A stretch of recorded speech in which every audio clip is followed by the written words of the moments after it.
shine Allah ya ce wa idh wa'adna Musa 40 laila, kuturan kuma lokacin da muka yi wa'adi da annabi Musa 40 laila na tsawon kwana 40. Wannan wa'adi ya faru ne lokacin da mutanen annabi Musa suka nemi cewa annabi Musa ya zo musu da littafi daga wurin Ubangiji. Sai Allah ya ce wa annabi Musa ya zo, za su gana, kuma zai yi wannan ganawar ne har kwana 40, daga baya kuma Allah zai ba shi littafi. To sai annabi Musa ya tafi da zai tafi tare da mutanen ne, tare da waɗansu mutane, shine waqtara Musa qaumahu 70 rajulan limiqatina, mutum 70. daga baya annabi Musa ya ga suna bata masa lokaci, kawai sai ya gaba.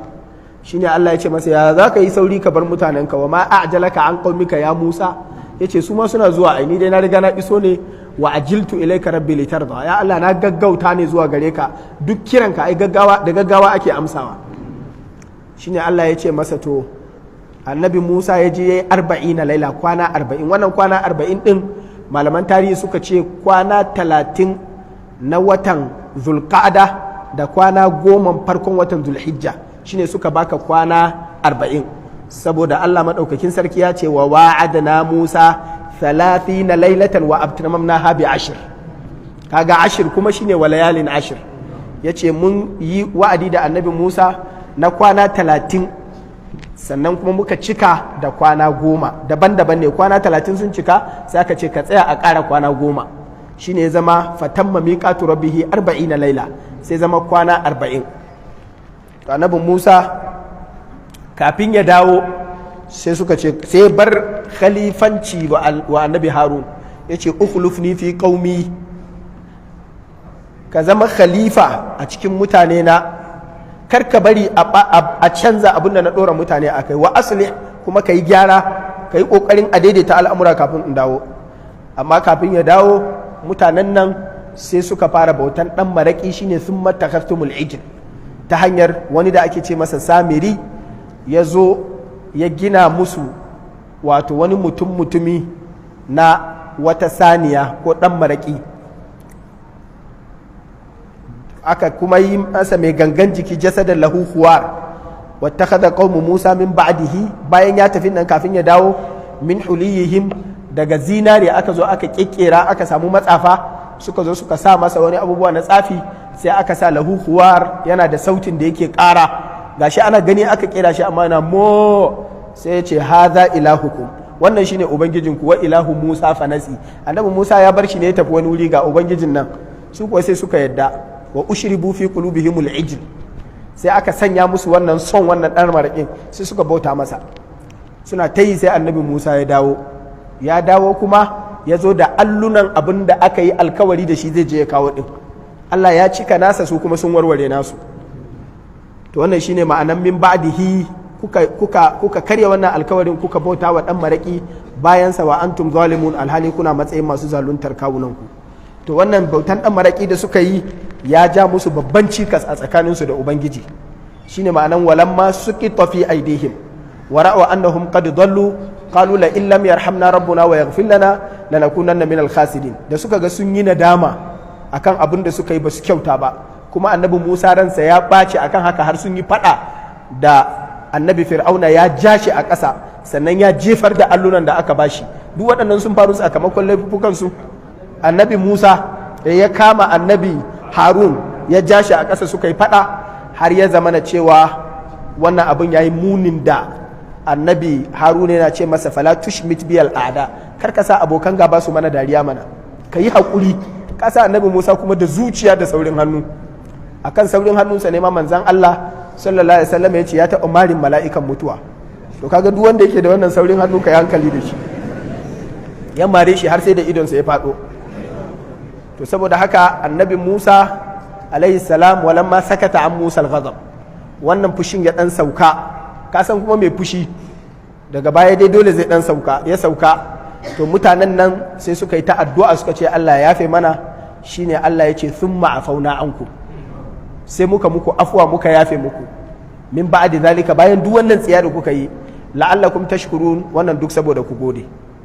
Wannan ayoyi da muka karanta, jigon da za mu ɗauka a kan darasinsu a yau shine waɗannan mutane da ake ta magana a kansu da Allah yake ta cewa banu Isra'il, waɗanda muka ɗauko tarihinsu a wancan makon, ya kamata mu ji yaya aka ƙare da su ne zuwa ƙarshe kuma har zuwa yau, gwargwadon abin da lokaci zai ba mu dama. Idan ba ku manta ba, annabi Yaqub wanda shine asalin kakansu da ake ce masa Isra'il, wanda su suka zama 'ya'yan Isra'ila, mun ce ya yi tafiya, wato ya koma garin kawunansa, inda ya je samu kawunsa Laban, sai je nemi ya bashi auren diyarsa. Ya je ya samu yana da 'ya'ya biyu mata, Layya da Rahil, sai ce mishi shi yana son Rahil baya son Layya, saboda Rahil ta fi kyau kuma Layya ba ta gani sosai. Sai ce shi ba wanda yake so ba. Aka ce to sai ka yi aiki na shekara 7 kafin a baka ita. Shi ke ta yin aiki na noma da kiwo, yana gamawa an zo ka masa amarya, an kawo ya buɗe a fuskar amarya, sai ga Layya aka ka masa ba Rahil ba. Ran sai ɓaci ya koma ya samu kawunsa, ya za ka yi mun haka? Sai ce mu a nan a al'adar mu ba a aurar da kanwa kafin ya, don haka har na yi niyyar zan baka kanwar, sai aka tunatar da ni, don haka dole ya za ka karba, in baka so sai dai ka dawo ka haƙura da duka. Sai ce ya yadda, sai zauna ya rike ta. Sai ce to yanzu ya za a yi da kanwar? Sai ce zan ƙara maka kanwar, amma sai ka sake yin aiki na shekara 7. Sai ce ba damuwa, don haka sai ya zauna ya rike wannan. Ita wannan ɗin uwar gidar sai Allah ya mata albarka ta hanyar haihuwa, don haka ta haifa masa 'ya'ya mafi yawa daga cikin 'ya'yansa guda 12 nan. Ita ta haifi Yahuza, ita ta haifi Lawi, ita ta haifi Raubil, ita ta haifi Sham'un. Ita kuma waccan daga bayan ya aiki shekara 7 aka kawo ta, sai bata haifu ba. Tana jira, tana ta ganin wannan tana ta haifuwa, ita kuma Allah bai bata ba. Sai can ƙarshe sai Allah ya bata haifuwa, da ta tashi kuma sai ta haifo irin wanda ba taɓa haifuwan irinsa ba. Sai ta haifi Yusuf alaihi salam. Sai kyau ya haifi kyau kenan. Ya ga wannan yaro ya ce kai wannan babbar baiwa ce daga Allah. Wannan in kuna son bayanin sa ku koma tarihin Annabi Yusuf a cikin suratu Yusuf alaihi salam.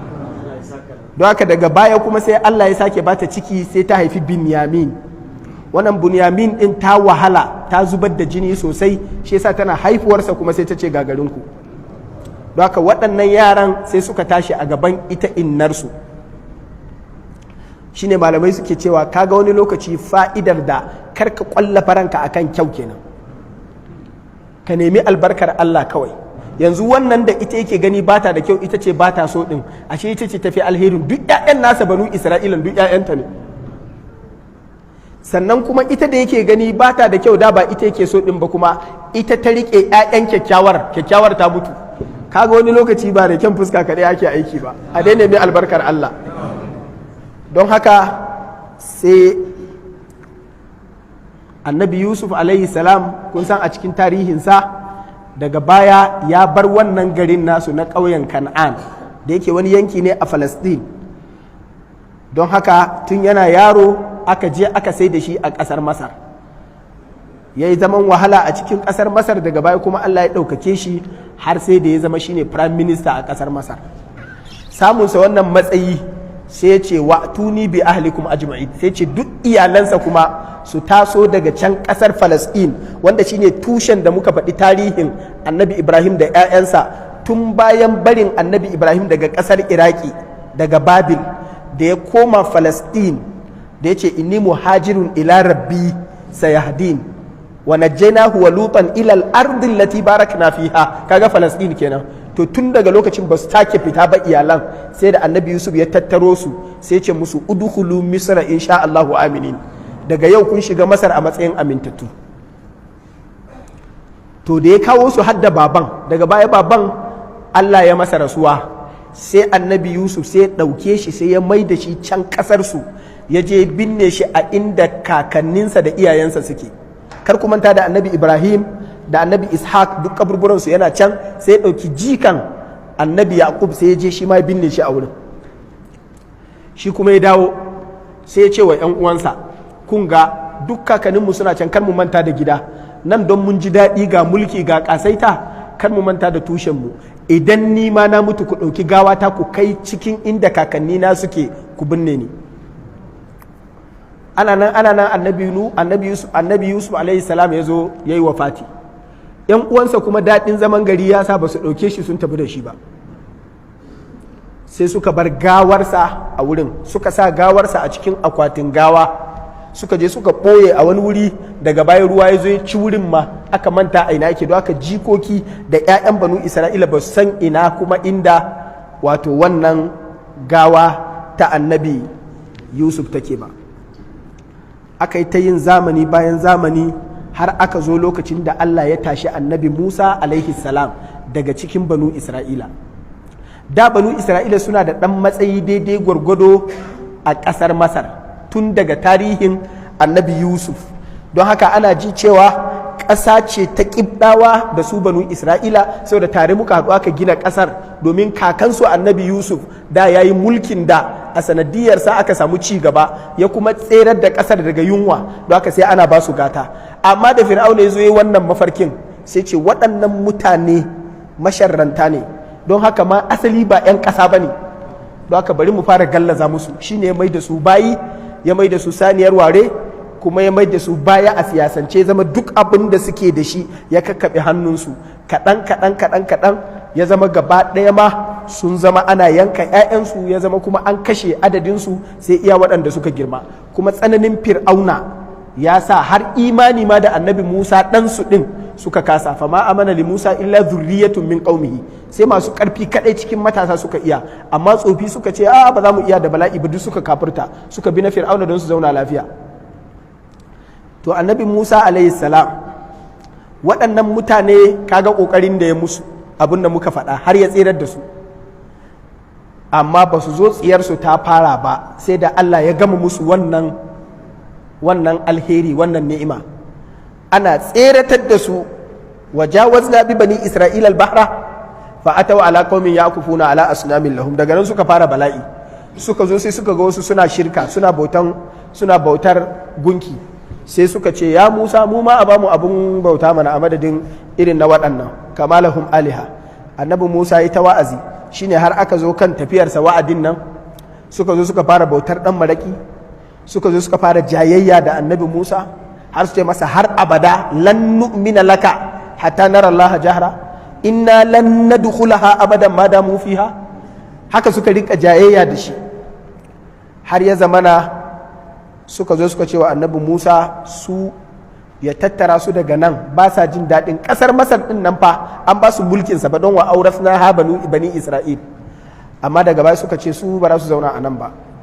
Annabi Musa ya fita da su, Allah ya rubuta musu wato ku je al'ardul muqaddasati allati kataballahu lakum, ita ce su koma Falasɗinun da iyayensu da kakanninsu suke. To annabi Musa ya ɗauke su, sun zo za su tafi, kawai sai hanya ta toshe gaba ɗaya, sai zama kamar da ba a taɓa yin hanya ba. Suna fita za su tafi sai ba hanya. Shine sai wani ya ce da shi ai ba za a taɓa iya samun, Allah ya nuna masa ba za a taɓa iya samun hanya ba sai an ɗauko gawar annabi Yusuf da ya ba da wasiya cewa a fita tare da shi ɗin nan, in ba haka ba za ku taɓa iya ganin hanya ba. To kuma ba wanda ya san inda gawar take. Sai aka ce ai akwai ta tsohuwar mata, sai ita ce kadai ta kiyaye tarihin aina aka aje gawar, saboda kakanni da kakanni ita gidansu suna cewa a wuri kaza ne an nuna mata.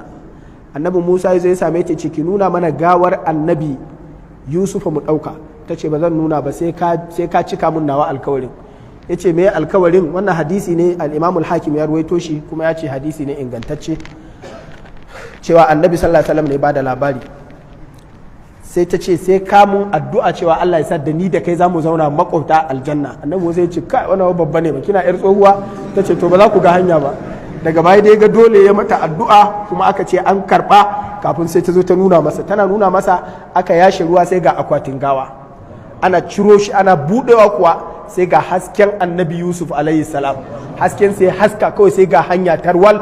Sai aka mayar da akwati aka rufe, suka ɗauka sai suka tafi da su Falasɗin, aka je aka binne shi wurin 'yan uwansa. To banu Isra'ila sai suka ci gaba da yin tsiya. Wannan tsiyar tasu tun daga tsakanin bayan annabi Musa alaihi salam har zuwa zamanin annabi Isa alaihi salam ba su daina ba. laqad akhadna mithaqa bani isra'ila wa arsalna ilaihim rusula, manzanni da yawa Allah ya tura musu. Allah amma kullama ja'ahum rasulun bima la tahwa anfusuhum, duk annabin da yazo yana wa'azi akan sai su gaya mishi kai wa'azi akan kaza yau, yana canza abin da shi suke so.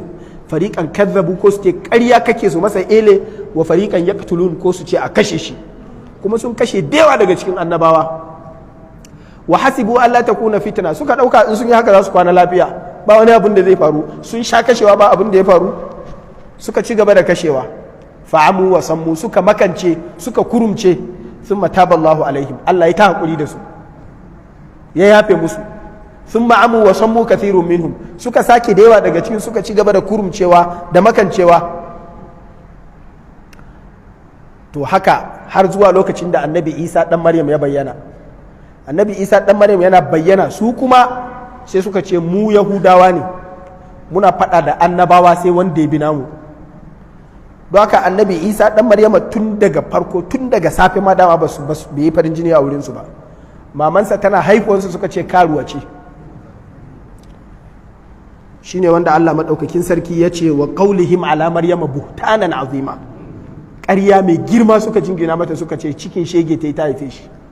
Aka zo aka haifi Annabi Isan kuma suka ƙaryata shi, kuma suka zo suka ce za su kashe shi. Suka bi, ba samu damar kashe shi ba. Allah ya ce bar rafa'ahu Allahu ilaihi, Allah ya ɗaga shi. To daga nan ne fa wa idh ta'adhana rabbuka la yab'athanna alaihim ila yawmil qiyamati man yasumuhum su'al azab. Da wannan abun nasu haqqal qawlu alaihim, sun gama sun kai makura, Allah ya yi fushi da su, sai Allah ya tsine musu. Lu'ina alladhina kafaru min bani isra'il.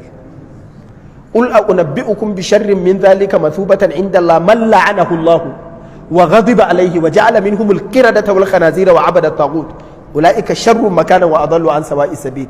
Allah ya ce Allah ya tsine musu, wannan tsinuwar sai ta kama su, sai Allah ya ce daga yau ba zan sake barin ku zauna lafiya a duniya ba, ko yaushe sai na tada wanda zai gallaza muku. Shine ma'anan man yasumuhum su'al azab. To bayan Annabi Isa dan Maryama a shekarar miladiya ta 70 sai aka fara samun wannan wani sarki daga cikin sarkin Rumawa. Tun kafin nan ma Annabi Isa yana tafiya, to kawai su kuma fa sai suka fara ganin bala'i, sai Rumawa suka kawo hari, sai suka ci kasar gaba daya, sai suka zama karkashin mulkin mallaka na Rumawa, sai zama Falastin ba ta da yanci, Yahudawa ba su da yanci. To shekara 70 sai aka yi wani sarki daga cikin sarkin Rumawa, Titus Caesar. Wannan Titus Caesar din ya kashe su kisan kiyashi, ya kuma rusa garin, amma ya bar waɗansu daga cikinsu suka watsi. Ya yi mulki zuwa shekara ta 135. Aka sake samun wani sarkin, shi kuma Adrian. Shi kuma Adriano da ya zo sai ce ai sauran waɗanda suka rage ma sai ya gama da su. Ya rinka sa ana kawo su sai a kunna, sai a tara su a cikin bukka, sai a bunka wuta, da ƴaƴa ƙanana da mata da wane ne sai a bunka musu wuta. Aka rusa kuma Baitul Maqdis gaba ɗaya, aka rusa haikal Suleiman wanda shine Solomon Temple, wanda suke gani wannan shine tarihinsu na mulki da ƙasaita zamanin Annabi Suleiman, duk ya rusa shi. Sai bar wata 'yar katanga kawai wanda ake ce mata Western Wall, har yanzu tana nan. Wannan 'yar katangar sai ya zamana daga baya ce duk wani Bayahude da yarda ya taka nan a kashe shi, sai an ba da izini. Daga baya sai ba da rana ɗaya a shekara za ku iya shigowa, kuma in kun zo za ku taro a wani wuri ɗaya ne a ƙarƙashin wannan katangar kaɗai. To in suka zo kuma ba wani abu sai dai su yi ta kuka, sai aka sa wurin wato ha'itul mabka, wato katangar kuka. Wannan katangar tana daga cikin katanga mai babban tarihi har yanzu. Idan kana ganin hotunan wato wannan Baitul Maqdis za ga wani garu inda za ga Yahudawa sun tsaya suna haka suna ta kuka. To wannan wurin suna tunawa da wancan tarihin. Sannan wurin kuma yana da muhimmanci a wurin musulmi, yana da kuma muhimmanci a wurin Kirista. Su kuma Yahudawa su yana da muhimmanci a wurin su. Su Yahudawa sun ɗauki saboda wannan wurin shine katangar ginin Baitul Maqdis. Kuma a wurin ne Annabi sallallahu alaihi wasallam da ya tafi Isra'i, a nan da ya daure al-Buraq. Don haka musulmi suna gani nan namu ne, Yahudawa suna gani nan nasu ne, iyayensu a nan aka musu kisan kiyashi. Kirista suna gani nan ne da aka haifi Annabi Isa aka zo aka ajiye shi a wurin. don haka dai wannan shine abin da yahudawa suka shiga har zuwa wato shekaru na baya-bayan nan, tun da suka shiga hannun rumawa wajen sama da shekara 1000 sai zamanin zuwan musulunci bayan zamanin annabi sallallahu alaihi wasallam da shekara 20 da wani abu lokacin Umar dan Khattab, a shekara 10 wani abu lokacin Umar dan Khattab shine ya ci kasar sai ya kwace ta daga hannun rumawa sai ta zama hannun musulmi, amma lokacin kiristoci ne suke wurin ba yahudu, sai ce na ba ku rike wurin ku ci gaba da abubuwanku amma kar ku bar yahudu su shigo nan. Shikenan aka ci gaba har zuwa shekarun da daga baya suka fara tunanin ya kamata a ce su koma su kafa kasarsu. Sun fara wannan tunani ne a shekarun 1799 lokacin mulkin wani sarki Napoleon na Faransa. Wannan sarkin ya sa aka je duk inda suke, da yake sun wawwatse a duniya, don Allah maɗaukin sarki ya ce wa qatta'nahum fil ardi umama. Wannan tsinuwar sai ta sa suka watse a duniya, akwai su a Asia, akwai su a Africa, akwai su a Europe, akwai su a ina, sai sa aka rika tattaro su sai kafa musu wata babbar runduna ta soji. Wannan runduna sai ce za a yi kokari da za mu kwato kasar ku a can saboda ku koma can. Su ma sun dame su ne, suke so su kwashe su a kai su can, saboda duk inda suka je fitina ce, duk inda suka je kuma kullama auqadu naran lil harb, ko ina sai sun kirkiro an yi fada, ba sa taba son zaman lafiya. To saboda haka yayi ta yin kokari har zuwa wajen kusan shekara 100, sai da aka zo shekarun 1897 sai aka hada wani conference na turawa a Switzerland. Aka yi wannan conference din akan ya za a yi da yahudun duniya. A cikin wannan conference ne aka kafa kungiyar World Zionist Organization, wanda ita ce haɗaɗɗiyar kungiya ta yahudawa da fafutukansu na duniya. Daga nan ne suka fara kokari, suka fara neman yadda za a nemi mutanensu su fara komawa can. To kuma aka fara haka lokacin da a 1917, lokacin da Birtaniya take mulkin mallaka kuma kasar Falasɗinu yake karkashin ikonta, sai ta ce a rinka kawo su ana sa su a wurin, don ita ce mai sojoji da 'yan sanda a wurin. Don haka aka zo ana jibge su, suka yi ta kwakwaso su har zuwa 1941 zuwa 45, lokacin da aka yi yakin duniya na biyu, lokacin Hitler shi kuma ya ce ba za ku zauna mana a kasar Turai ba, ya sa 'yan sojojinsa na Nazi suka yi kisan kiyashin da ba a taɓa yin irinsa ba a tarihin duniya. An kashe Yahudawa sama da miliyan 6 daga cikin kasashen Turawa. Don haka sauran waɗanda suka rage burbuɗinsu shine aka ce waɗannan fa dole mu cece su, amma su rabu da ƙasashenmu. Shine Birtaniya ta ɗauki kes ɗinsu, fayil ɗinsu, sai ta miƙa wa Majalisar Ɗinkin Duniya bayan an kafa ta a 1945, kuma aka yi ta mitin. Daga baya sai aka kafa musu ƙasa a 1947. A 1948 kuma suka tattara aka yi shelanta a matsayin ƙasa, aka ce headquarter ta yana Tel Aviv. Su kuma wato aka zo aka yanka mata ƙasa daga cikin ƙasar Falasɗinu, sai aka raba biyu, sai zama inda Falasɗinu take iyaka da ƙasar Syria da ƙasar Jordan da ƙasar Lebanon da ƙasar Egypt, sai aka yanka wannan duka, sai aka ba su, sai aka ce nan naku ne. Sai suka zo suka kama, su kuma suka ce yanzu suna jiran ranar da za su gama samun ikon da za su sa Baitul Maqdis ya koma karkashin su, sannan Jerusalem kuma wanda shine Kudus shi kuma ya zama shine babban headquarters su. Yana cikin abin da suke ta fafutuka a yanzu haka Yahudawa a duniya har yanzu suna nan a kasashe da yawa, sun kai adadin population din kusan mutum miliyan 20, amma kusan miliyan 10 duka suna can Isra'ila ne, amma sun wawwatsu a wurare suna ta kawo fitina. Su suke controlling din manya-manyan kasashe da economy na duniya. Ba wani abu da za a zartar a duniya na harkar tsaro ko harkar tattalin arziki wanda ba Yahudawa ne suke jagorancinsa ba. Haka suke da fitinar su, kuma haka suke tun wancan lokacin, banda zubar da jini da kisan kiyashi da mamaye garuruwa da gidaje na Falasɗinawa, babu abin da suke yi. Kuma muna jira mu ga lokacin da Allah zai kawo ƙarshen su da kuma ƙasar su. Wannan a takaice shine halin abinda tarihin banu Isra'ila, lokaci zai iya bamu dama mu faɗa, ta yiwu idan an samu wani lokacin a nan gaba ma iya so ka sauran abinda ba mu faɗa ba. Abinda muka faɗa yanzu ya zama daidai, Allah ya bamu lada, kuskure kuma Allah ya yafe mana. Wa sallallahu wa sallam wa baraka ala nabina Muhammad wa ala alihi wa sahbihi ajma'in. Wassalamu alaikum wa rahmatullahi wa barakatuh.